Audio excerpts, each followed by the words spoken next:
Okie doke. So we are talking through some definitions and just kind of laying some groundwork for being able to move a lot faster a little bit later in the semester so that we can not have to pause and sort of re-explain stuff over and over throughout. Because these are the terms that are going to show up over and over and over. For today, we're going to head over to the Bucky Dome, which is this geodesic feature over here, and talk about several of the terms that we can kind of see on site there. So we'll head over to the picnic shelter.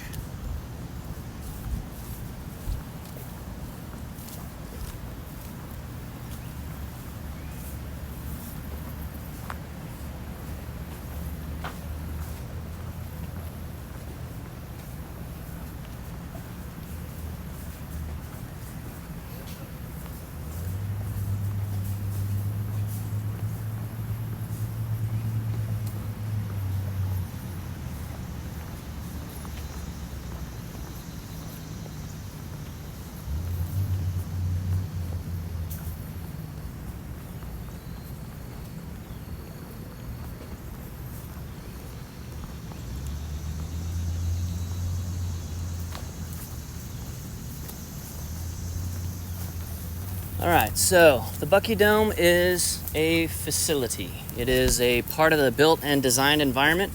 So once you are a park ranger or timber extraction specialist or working with Army Corps of Engineers doing forest hydrology stuff, kind of whatever your specialization is, wherever you kind of end up career-wise, or at least start out. We got to understand one sort of basic fundamental truism, which is like a law but not quite as eternal. It's just something that is generally true a lot more often than not. So, in management, including forest rec management and resource management and habitat management and so forth, one of the truisms or golden rules is you can give, as the manager, you can provide something like a facility, but you can't take it away. Now, of course, sometimes we need to bulldoze this and build a new one 50 years from now when the wood is absolutely destroyed and it just needs to be updated because it's a safety hazard. Our Buckminster Fuller, an engineering guy, figured out how to make structures out of geodesic tessellated figures like that. I believe that's I want to say a 60-sided figure, but sort of cut in half and turned into a picnic shelter. Right? And there are other geodesic structures off on university property out by like Touch in Nature, the 3,400 acre kind of nature reserve / summer camp / research facility we use right off campus here. There's one in New Coin. Yeah. Yeah, his house is one as well here in town. His old house, he's not around anymore. But it's a facility, so it has a life cycle. And with all facilities, including trails, including outhouses, including boat ramps and fish cleaning stations and hunter check stations and all of it, you can give, but you can't take away. Like, if we had to tear this thing down because it was unsafe or because it was something when we talk about in the senior level class called a releaser cue, that is, seeing this thing triggers kind of some kind of bad behavior or undesirable or unsafe behavior in people. That's called a releaser cue, something you see in your environment that gives you the bad idea to do something dumb, and maybe even catch it for TikTok. So, when you build a structure, you can't take it away because somebody is going to be mad about that. Somebody popped the question to their significant other and asked them to marry in that spot. So if you take that away from them, you are the bad guy, right? Can't we just leave it up? Can't we just repair it? Can't we just XYZ? And sometimes you can't, right? There's a cost associated with all that stuff. There's safety risk, everything you got to manage as a manager. So facilities like picnic shelters have to be managed quite a bit and upkept. So there's never just an initial cost on something. Not just a monetary cost, but a cost in expertise. You have to have the skills in you or in your staff or in a contractor that you pay money to to come in and do the thing in a safe and legally compliant and ecologically sustainable way, right? Our standard is pretty high. We got to check a lot of boxes when we're doing forest management, and in specific forest rec management, because it's got to work for the wildlife, it's got to work for the legal constraints around it, like the Endangered Species Act, and it's got to work for all the people that want to use it, both professionally, as you, the park ranger, need to use that safely, and for your visitors who want to use this by the tens of thousands each year. Okay? So, picnic shelters, just one kind of facility. And all of these facilities, because they bring us in closer contact with the natural world. And when we bring humans into the natural world, any sort of an ecosystem, we change it. We got to understand that when we put in a facility, it's going to have some associated rate of resource impact with it. Now, that's not always a bad thing, because resource impacts, we're going to use the term impact very specifically this semester to mean change. Positive, like economic impact, right? You have, let's say, I don't know, we'll probably have between 25 and 50,000 people here in 2024 to see the next total eclipse coming through, right? There's a lot of positive economic impact with that, right? A lot of local businesses are going to make a ton of money that week, and that's a good thing. All those extra folks sort of leave after a while, and hopefully their only impacts are positive, like coming and spending a bunch of money in Carbondale. But sometimes those impacts are negative. So a soil impact might be having folks hike across a soil surface. And if it's not set up and sort of maintained or curated these days, we'd say, we wouldn't actually say that. If we're not maintaining it as a trail and installed facility, then the impacts associated with walking across that patch of soil are going to be pretty much uniformly negative from an ecological standpoint, because we're compacting the soil. We're getting rid of those micropores and macropores through which gases and fluids like water flow and recharge the aquifer underneath and so forth. When we compact those soil particles together, the water can't infiltrate through, so it stays on top and mixes with the very, very top layer, the O1 and O2 horizons, very rich in organic materials, mixes a whole bunch of mud. So it's a social impact as well as an ecological impact, okay? And sometimes the species that you are trying to manage are not charismatic fauna like geese or ducks. They are insects, arthropods, that might be a lot more endangered than the ducks and geese that people are paying attention to and not realizing they're walking over and killing dozens or hundreds of an endangered species with every step through critical habitat. Okay? So, impact, a key term for this semester and for future classes with me, just means a change, positive or negative. So, whenever you hear the word impact, start thinking, all right, if there's one impact, there's probably going to be a whole bunch of other impacts biologically, abiologically, with like non-living soil resources, socially. Managerial impacts could be like, oh man, if we'd run this situation one way, our annual cost on maintaining this trail safely would be $5,000 a mile. But we chose to do something else, and now we're looking at $40,000 a mile. Oh wait, our budget doesn't have $40,000 a mile. We need to figure out something else to do. So, impacts can be in any direction you can possibly think of. They can be on-site and direct, like I step on this blade of grass, and if I do that enough times, like during a soccer game, that grass is eventually gonna have its resistance to impact overwhelmed, and eventually, much further on down the line, its resilience to respond or spring back from impact overwhelmed as well, and we're gonna lose that little tufted organism, the grass, or sedge, whatever. Okay? So, impacts, positive or negative. You never have one impact in isolation, in a vacuum from all of the other impacts at that site, and it's a combination of positive and negative impacts. All right, So, resource degradation is the negative direction on impacts. And degradation, we are going to specifically mean for this semester in this class to mean how the Park Service uses degradation, a temporary but recoverable loss of integrity or function of the resource, or its resource quality, more vaguely. All right? So impacts, changes, positive or negative. Degradation are specifically negative impacts that are temporary.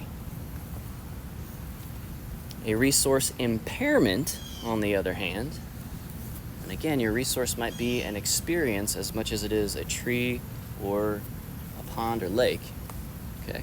We have intangible resources that we're managing, like experiences and opportunities in forest rec management. So, impairment is going to be the sort of more permanent, and oh gosh, we might be in a lot of trouble because we're required by law to avoid impairment on our resources. Okay? So, using the Bucky Dome picnic area as the resource, as a facility type of resource, what might be one kind of impact of people using it to, picnic, grill out, have some barbecue, go frothing around it? What might be some impacts, positive or negative? What's frothing? Frothing is frisbee golfing. Oh. It's disc golfing, but with the brand name, so you don't usually hear that term as much, right? Super clever. What might be some positive or negative impacts in any direction? There might be some positive economic impacts for the campus, because if you have to pay for parking, that's more money going to the campus. Yeah, you throw a few bucks at campus and get a parking space. Parking spaces are pretty expensive, about $10,000 a spot to pave and maintain over time, over the lifetime of that parking space. So, I have to pay a lot of money for a blue parking sticker as a professor every year. I'm not happy about it, but I get it. Right? That is positive economic impact. It's negative to me, but what else might we have in terms of ecological or experience or opportunity impacts or facility impacts? If people are preparing food, it could kind of screw with animals. They might get used to it or eat things they're not supposed to, stuff like that. Yeah, a little bit later in the semester, if we have time, we'll get into wildlife behavioral responses to humans, and one of the most problematic among those is food attraction. So if you've ever been to Gatlinburg, anybody been to Gatlinburg? Right, the trash-eating black bears are just absolutely artificially pumped up in their population density. It is sky high. Specifically because food scraps are available.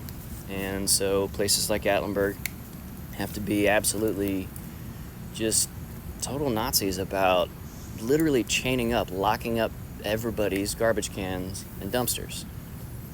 Like a full-size brown bear out west, we don't really have them over here or in the Smokies, but a full-size brown bear out west, if it has learned that human highly calorie-enriched and excitotoxically synthetically flavored foods are in somebody's SUV, they can rip the roof off of the frame of the vehicle to get inside, and it doesn't take them a whole lot more effort than ripping open that styrofoam cooler that you got for $2 at the gas station on the way in, right? So, when we introduce food, human food, to, well, this isn't really a natural environment, right? This is a pretty heavily human-driven or forced ecosystem right here. But when we introduce food, it changes a lot of wildlife behaviors. In campgrounds, we have people dying of hantavirus, which is a sudden onset, acute, and 50% fatal respiratory thing that you get when you breathe in basically aerosolized mouse droppings that have hantavirus in it. They're the carriers, and if you've ever had a mouse eat through your backpack to get at a candy bar inside, you understand it doesn't take a tiny little rodent very much to ruin a $200 backpack in search of a peanut. They will totally do it. Even if the food's not still in there, but like the scent of the food is, that's an impact. Okay? Cool. So we have human health impacts. People getting sick from wildlife coming after our food, right? The bubonic plague is still a thing. Not particularly dangerous anymore with modern antibiotics, but people get the Black Plague at places like the Grand Canyon every year because I have personally taken photos of people doing this there. They'll feed Cheetos to ground squirrels, or rock squirrels as they're called out west. And the fleas jump off, they bite you, you scratch it, you don't think about it, you go home 2 weeks later, your armpits are all swollen and you're, quoting Monty Python, Search for the Holy Grail. It's a bad deal. So a lot of impacts chain off of having people have food. But we gotta have people have food in a lot of these places, right? If you go on a backpacking trip, you're carrying days worth of food. For an extended, privately guided hunting trip, that might be a couple of weeks worth of supplies. So we can't not have food. We gotta figure out how to manage those impacts. Either prevent them, mitigate them, which means make them suck less, or repair them after we, in some cases, have to allow that impact to happen, hopefully at some acceptable rate. Cool? All right. So there's a lot of stuff that gets sort of imposed on this ecosystem when you parachute in a picnic shelter like that, or a campground, or a primitive tent camping pad, like a raised site that you have, like in the White Mountains National Forest in New Hampshire. It's a beautiful place. You get up on the presidential range and you're walking along these ridge lines from Madison to Mount Washington and Lincoln and all of this. And you can see for 100 miles in any direction on a clear day. The worst weather conditions on the surface of the earth were recorded on top of Mount Washington with 255 mile an hour winds, because that is the closest place on the surface of the planet that the jet stream dips down to. So backpacking up there is pretty gnarly. It's awesome.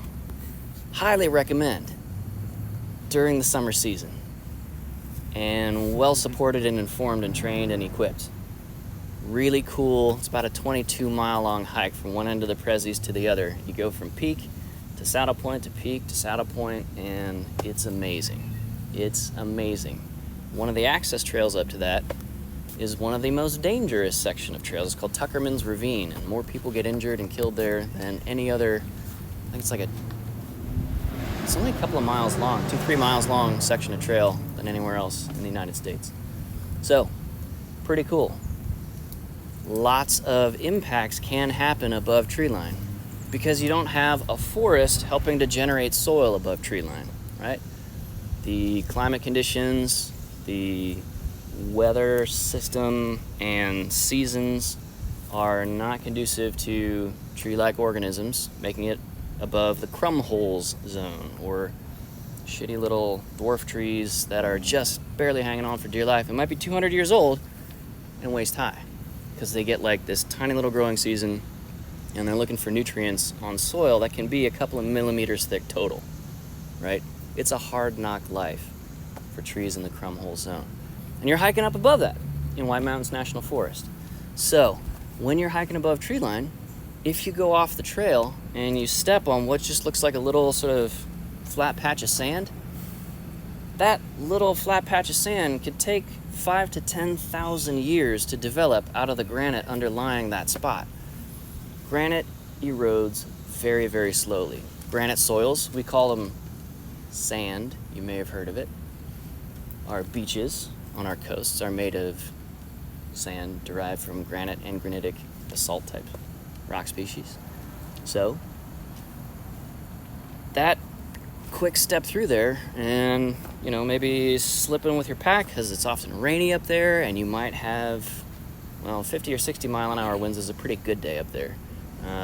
So you're slipping and sliding around and kicking that sand down the mountain. Well, okay, we're going to be dealing with that impact, technically, for the next 5 to 10,000 years. Because nobody is broke-ass hauling soil up to the top of these mountains.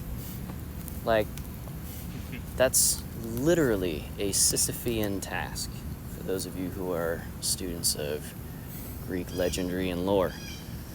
So, sometimes the impacts become impairments instantly. If we can't repair it on like a seasonal time scale, or maybe a couple of year time scale, and at the end of that time scale, objectively assess the resource or the opportunity, right? It could be a social resource. If we can't go back to that spot that was impacted and see it fully repaired within some reasonable time frame, 2, 3, 5, 10 years, something like that, right? As foresters, we're working on long time frames. Then that's an impairment.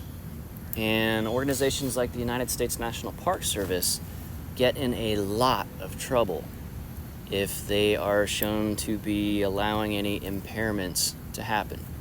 Now, sometimes it's just accidental or unskilled or careless, right? People just have their brain off. They just want to go have a picnic over there. And the trail, like, eventually gets there, but wouldn't it be faster if we just walked straight through and maybe we would walk a path? Those paths are called social trails or desire paths or convenience lines. There's lots of different names for them. They show up all over the world. This is a trait common to all of humanity. And that path is going to be impacted a lot more than the armored up, hardened trail surface that is paved that gets you there, but not quite as fast. And oh my gosh, what if we lost like 5 whole seconds of our lives walking along the path instead of going straight there? We'd probably die. Okay? So, sometimes impairment can be a function of just careless, unskilled, ignorant, first-timer, FNG, heckin' new guy, for those of you not familiar with the acronym. Sometimes it's not. Sometimes as a park ranger, you're trying to interdict or prevent people backpacking in gas-powered rock saws to places like Canyonlands National Park, where there are thousands of petroglyphs etched into the desert varnish on the Navajo sandstone and so forth. Bright red, beautiful, beautiful rock formations and cliffs. There's hundreds of miles of cliffs in that area. Literally hundreds of miles. And thousands of petroglyphs. So, with modern technology being what it is, power density on a gallon of high-octane gasoline being what it is, you can carry a rock saw in, and you can have your very own petroglyph. It's super illegal, and you're going to big boy prison if you get caught. But you can imagine the black market price for something like that. For an afternoon of work, you can get set for a little while and have tons and tons of meth, or whatever folks like that eat all day long.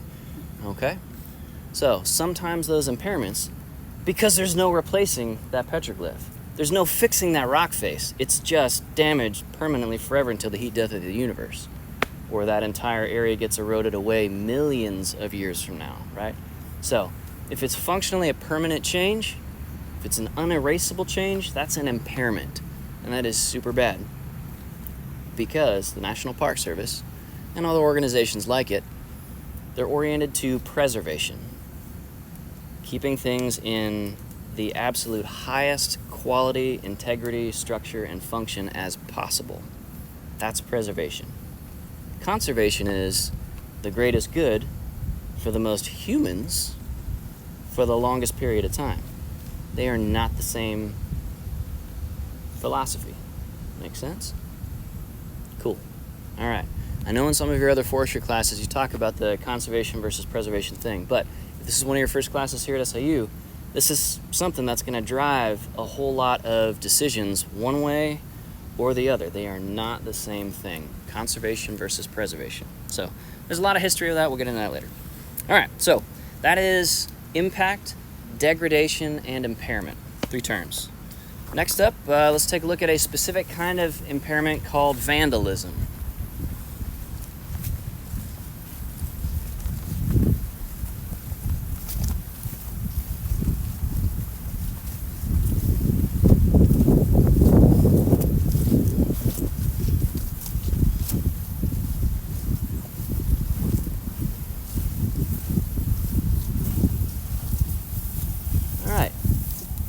So, if you take a look to that wooden art, those panels on the inside of the geodesy, you can see that folks have left a trace.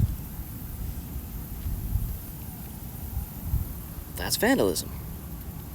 And vandalism is typically a negative impact. Not so much for the fact of, oh my gosh, there's a little bit of charcoal in the shape of a lizard on that piece of wood. Not a big deal ecologically, really. It's just not. But it is one of those releaser cues.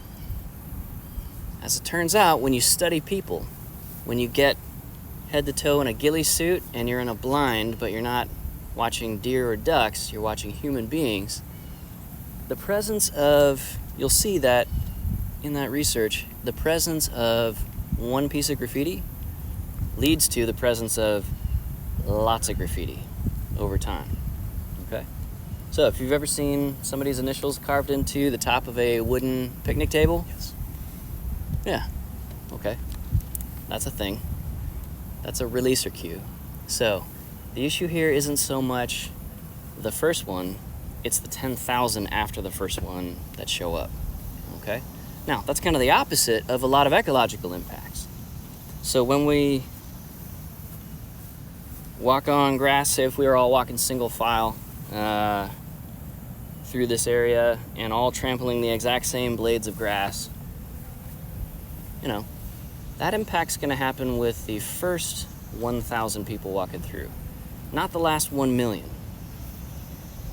After the grass is dead, you know, the impact's already done, right? The horse is out of the barn, so to speak. So, with human and social impacts that work like releaser cues, like people rock sawing petroglyphs out of cliff faces and selling them or keeping them, the next person sees that and says, I have a rock saw. Wait a minute. Rock saw's in the back of my work truck that I took here to check out these petroglyphs. I have an idea. So, human and social impacts tend to kind of explode forward. Ecological impacts tend to happen early, not late. Okay? Cool. That's with sort of the chemical and biological processes of tipping points. The impact, if you graph it, starts low, stays low, and then you overwhelm the species, the grass, the elk, whatever it is, and the impact shoots up, and then as it reaches 100%, it tails off and asymptotically approaches 100%, for those of you math nerds in the group. Okay? So, vandalism is a thing, and we gotta spend, unfortunately, some effort, some of your precious, highly trained time as a forester or park ranger, like removing spray paint and doing something with initials that are carved into rock, or sooted with sooty candle flame onto the ceiling of a cave, like at Mammoth Cave, for example, National Park, and so forth. But with our weird and Byzantine laws here in the United States on trying to protect resources, sort of the weird patchwork of laws that we got between about 1870 and really 1980. It's about 100 years worth of progress to figure out stuff like parks in the first place. Now we're pretty good at it, but back then we were just kind of making it up. With that progression of laws, we have this weird thing of graffiti that is less than 50 years old is social pollution of the environment, or visual pollution. It's all those releaser cues of, hey, somebody else got away with this. Let's see if we can get away with it too. Leave our mark. If it's a day or 1 second older than 50 years old, then it is an archaeological and legally protected resource. Yeah? It's a weird thing. Super weird. So, important to keep that in mind. All right. So, the things that visitors are doing that create impacts, typically on purpose, like you don't like accidentally trip and throw a rock saw at a rock face and get a petroglyph out of it. We call those depreciative behaviors. Okay? So there's a value associated with every physical resource, with every human opportunity and experience. All of it has some kind of value. We could put numbers to it and call it economic value. How much are you willing to pay to go to Yosemite National Park? We can put a number on that, right? And it might be a non-numeric value, like, I really care that Yosemite National Park exists and that it is protected. Whether or not I go there, it's important to me just to know that it is. Okay? That's called existential value. There's a whole list of values. We'll get into that later. Okay? So, with depreciative behavior, what that person's chosen or active behavior is doing is relative to the value of the resource that they're impacting, using, damaging. They are depreciating the value of that resource in dollars and cents or in stuff like existential value. Okay? So, depreciative behavior.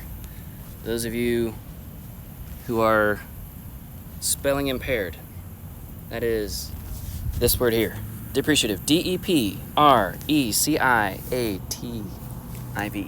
Depreciative. It's the opposite of appreciate. It's all the stuff you don't appreciate that a few of your visitors are doing. Typically between 0.5% and 2% of visitors are doing things on purpose to be just ignorant or like legit trying to break the law because they're pissed off at you as the forester. Okay? That happens. It happens sometimes. Not your fault, but typically it's not your fault, but it does happen. Okay? So, amenities are the nice services that you are providing or causing to be provided as the manager. Okay? So we talked about how there are specific things that you do for specific people, like on your paved trails, make sure it's not too steep so people in wheelchairs don't have a bad day. That's an accommodation, right? We talked about that the other day. Amenities are the services for everybody. So let's say you work your butt off, you start as a like a resource or a rec or a wildlife tech on a national forest, national park, work your way up to be forest supervisor or superintendent. That's the same office, just different title because it's a different agency. Park Service has superintendents, the number one grand high muckety-muck of each national park or park-like unit. And then the Forest Service has forest supervisors. Good? All right. Amenities are what you, the superintendent, if we're talking about parks, all the services that you decide should be available and then you make them available. So you have non-trivial decisions to make of, okay, should we have cell phone towers in this park? Like, that could be a really good thing. It could also be a really bad thing. Somebody give me one idea on how cell phone towers, if there are none, let's say, in a more remote park, up in Alaska, let's say. And Verizon wants to put in a tower. They're like, we have, 500,000 of your visitors per year are our clients, and they're sad because their cell phones don't work in your park. So we'll pay to put all this stuff in. We'll pay to put the fiber optic backhaul line in and connect it up to the rest of the T3 network. And your people will be able to play Candy Crush to their heart's content on the nice flush toilets that you're providing in your visitor center. Because that's important, and this is America. Okay? So, you get to make that choice. What might be a real benefit of having cell phone coverage even in just part of your relatively remote park? What do you think? In case of like emergency, someone trips, falls, breaks an ankle or something like that? Yeah. Most of us don't have the professional radios, and we're not allowed to use the Park Service's radio repeater network or the interagency dispatch that's handling this stuff. That's more than civilian grade equipment. So yeah, if somebody busts an ankle on one of your trails way back in there and they can phone home and say, hey, I need an extraction here, help? That's a big deal. That's awesome. Okay. What's one potential real drawback of people having cell phone access in your park that you're in charge of and you're saying yes or no to this tower? There's more of an audience to like record stupid stuff and encourage other people to do it. Yeah. You guys might be familiar with influencers. And influencers generally don't produce much of value that I can see, but some of them sure are entertaining briefly before they flame out and get arrested in, I don't know, Turkmenistan or wherever that Andrew Tate guy got arrested for trafficking humans. That's pretty bad. Anyway, are you familiar with Jake and Logan Paul? Yes. All right, I am so sorry that I share a name with Logan Paul. Is anybody familiar with what Jake and Logan Paul did in a Japanese national park? Recorded the suicide Oh yeah, forest. we went to the suicide forest and they made a fun video out of it. That's some bullshit. Yeah. And look at all the dead guys here. it's a marvel of modern technology, and it is deeply, deeply, deeply wounding to all of Yeah. us Americans if we want to travel to Japan. We have to overcome that now because those jackwagons got to speak for us, and we didn't get a chance to, shut them up. So, there are real consequences to these choices. It's a real trade-off every time. And if the truism is true that you can give, but you can't take away, once somebody makes that decision to put that cell tower in, it's never going away. Never going away. People lose their minds when they see the bars disappear. Just flames crawling up the sides of their necks. They go feral. It's awful. Okay? So, we need to make sure that we don't cause something called dead hand control. That is, side effects of a decision that you make, and it might have even been a really good decision at the time, like lots of positive impacts, very few and manageable negative impacts out of your decision or your choice as the manager, the forester, the ranger in charge, superintendent, whatever. But the guy or gal coming in behind you, because some of us working in parks and stuff like that, we tend to move all over the country, just bounce around, work at different places, get a whole bunch of different experiences, get a whole bunch of certs, end up at Yosemite and retire there kind of thing. The person coming in behind you has to pick up all of the positive and negative benefits and drawbacks of your decision. That's dead hand control. The hand that made the decision is no longer physically present, but it's still forcing what the next guy or gal can or needs to do. Okay? So, dead hand control. That's a pretty big deal. And if we are, as foresters, typically trying to manage on like a 25 to 100 year time frame, through the 7th generation, then we got to think about lots and lots of little decisions. What's this path going to look like 100 years from now? And that's kind of hard. Before 2007, we didn't have the iPhone. We had Blackberries with their physical keyboards and stuff like that. But in 2007, early cell phones like the Nokia stick, like brick phone, when you guys were tiny little kids, you could make bulletproof armor out of that stuff. It was amazing. Drive a tractor over it, no big deal. And they worked fine. They're just built different. Anyway, darn, they don't make them like this anymore, like Yeezy once wrapped. Modern smartphones, they are powerhouses relative to that, but they're fragile, and they are battery hogs, and so on and so forth. So, 100 years from now, who knows what the next level of technology is going to be like, and how it's going to change how people use just a simple tar and chip asphalt path like the Campus Lake path. But we got to try and make some educated guesses, right? And take a look at the trends. So part of this semester is we're going to take a look at the history of the kind of the development of forest and outdoor rec and see, okay, what's the trajectory we're on? Like, where have we been? Where have we come from? Where are we at? And then we can start making some of those educated guesses on things like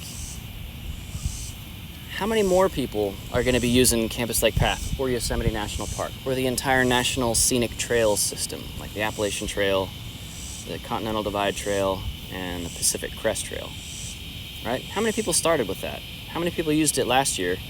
How many people do we think, with some reasonable accuracy, are going to be using it 20 years from now based on those trends? Just extend the line out on the graph, sort of. It's more complicated than that. It's always more complicated. But that's kind of how we start taking advantage of stuff like math to figure out how to do forestry for the future. Pretty cool stuff. Okay, so let's head into the shade here for just a sec. We'll finish up inside just real quick.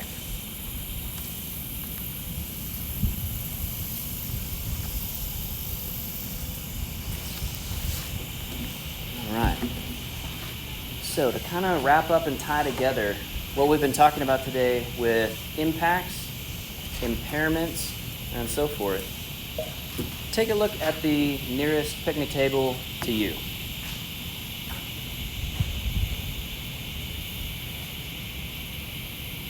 If we want to imagine this is Saluki National Park, and this is one of our picnic areas, our management staff has previously impacted this area by pouring a concrete slab, erecting a wooden geodesic structure, and putting in some wooden or plastic tables.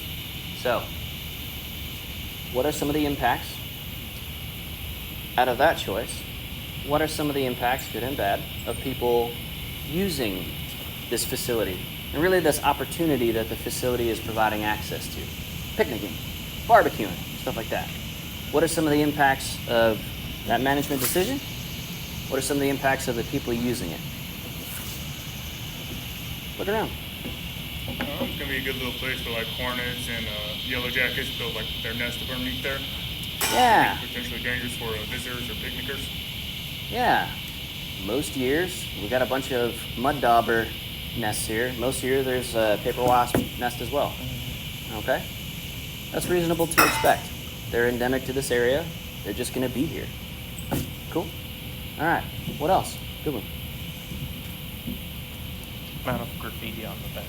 Graffiti on the benches. Yes. I was gonna say it's like compacting the soil. Yeah. You guys have ever walked across like an athletics field that's been aerated? They pull out those little plugs of soil and you gotta go walking back in there and leave a bunch of little holes in there. Like that's a specific piece of equipment, and your lawn and maintenance guy or gal's days of effort to do that. So we got to deal with compaction, right? It's fine for a while, and then all of a sudden you hit that tipping point and huge chunks of the vegetation, not just the grass, which is easy to sort of rip up or resod or reseed, but some of the larger organisms also get killed from soil compaction. Things like coastal redwoods you may be familiar with. Like the second largest organisms on Earth by length, behind giant sequoia. They are super shallow radial rooting. The roots interlock with each other right under the surface of the soil, like inches under the surface. And so if you walk people across that, or as in the case of Redwoods National Monument, put in roads. That compacts a lot of soil. And campgrounds, that compacts even more soil. So it was a cool opportunity resource to camp among coastal redwoods, and all of a sudden, a whole bunch of redwoods started dying off. And the Park Service is like, is this land management? And they figured out, oh yeah, when you put a tent down, you're compacting several square meters of soil. And then the entire campsite around it. And then the path to each of those campsites. And then the road to each of those loops in the campground. So they spent millions and millions and millions of dollars and like 20 years doing ecological restoration to remove those campsites because the coastal redwoods were dying from it directly. Right? So sometimes it's not an immediate or immediately observable impact. That campground was actually like a century old. It just took that long for the compaction to get that bad, to the point that it started killing off these enormous 2,000-year-old trees. But it happened, right? Dead hand control on early 1900s decision making to about a decade ago. So this gets complex and tricky. So part of the work of being a functional park ranger is figuring out, okay, how does this whole system work? Like all of it. Like the bedrock resources, like caves and stuff like that, and soil, and water, and vegetation, and wildlife, and archaeological sites, and air quality, and soundscape, and night skies, and just the list goes on and on and on. And you and I get the interesting job of at least starting to figure out all of those different things. That's pretty cool. You're not just pulling saws, dropping jaws. You're doing all kinds of stuff as a park ranger, okay? Because you got to be good at all of it. All right. Any questions? We got about 1 minute, so we'll start moving back towards the classroom building so you can get to your next class on time. Any questions before we wrap up? All right. I'm here for questions as we walk back.